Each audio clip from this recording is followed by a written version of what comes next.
Actually, I have a bachelor in design, right? So this is attempt to mix materials. So I actually mixed wood with metallics for Armani, right? Well, all of this design I made in after the school and in the school. The problem is that when you are being blocked in telecommunication and so on, it's very difficult to connect to anyone. I made this is actually reconstruction of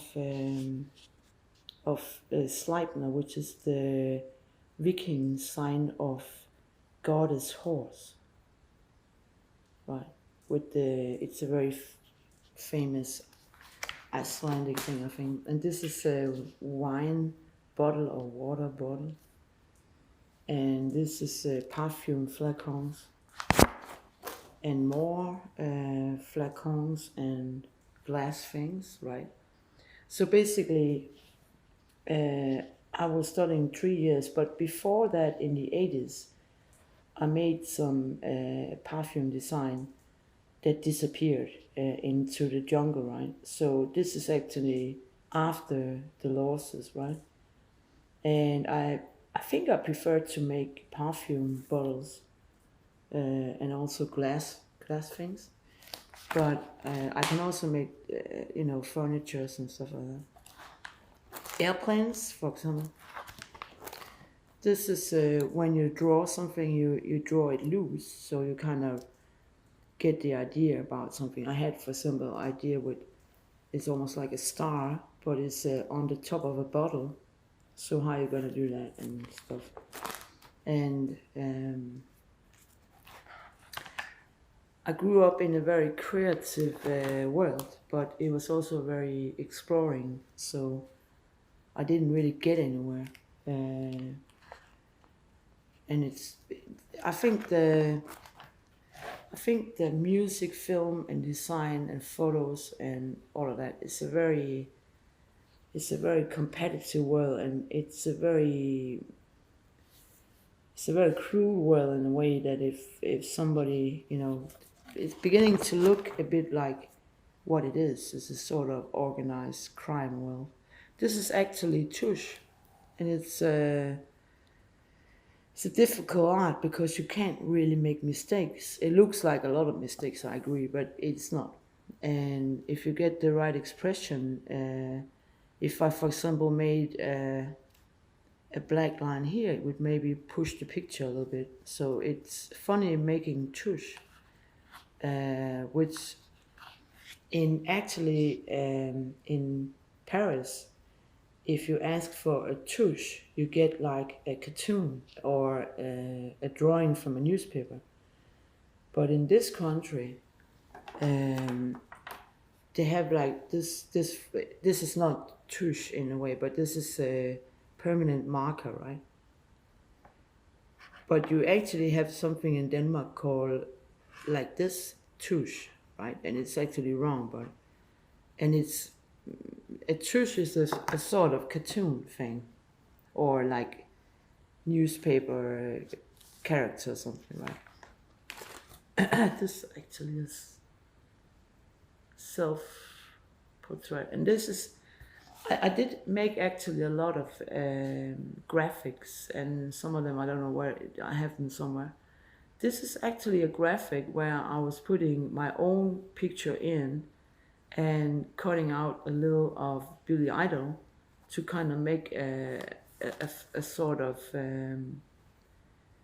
it's very difficult to kind of take something from a picture and make it melt into another background, but it kind of succeeded a little bit on this one. It was actually to try and make a film about hang on, so I'm standing here about two different lives that connect I think that Bill Ida's sister or half sister is born in Africa, and which is very far from his world with UK and United States. So these two people would naturally have a very different background, even their family. And then I would actually have an idea to make a Bodyguard 2, which would mean um, what would mean the investigation. So we call like a private investigator on Bodyguard. And another film, G.I. Jane, I would like to make one film called G.I. Jane 2, which we name Homecoming. And it not supposed to be negative in the way that I would probably make a film where things turn a little difficult, but they turn good at last, saying that homecoming do not necessarily have to be trouble.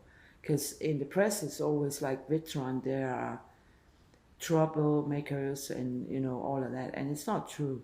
Simply not true.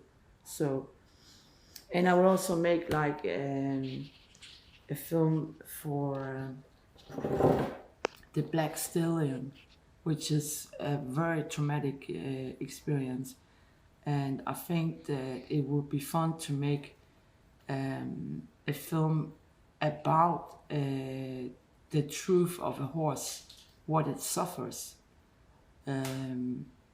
It's a bit like Horse Whisperer with Harrison Ford, but it would be more like a person maybe realizing the body, as reading body language is often telling more the truth, right? So it would be like that, understanding that you're doing wrong. It's a kind of traveling.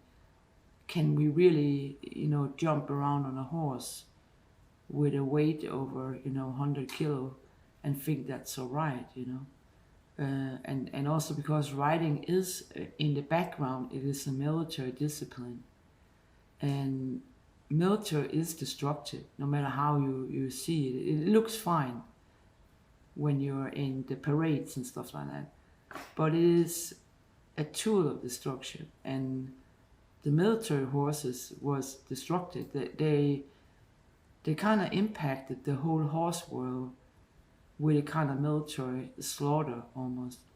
I think that some of the people that are keeping, for example, mini ponies or Arabian full blood, they don't ride them. They just have them as a sort of, instead of a dog, they have a horse, which I think maybe is more wise in a way.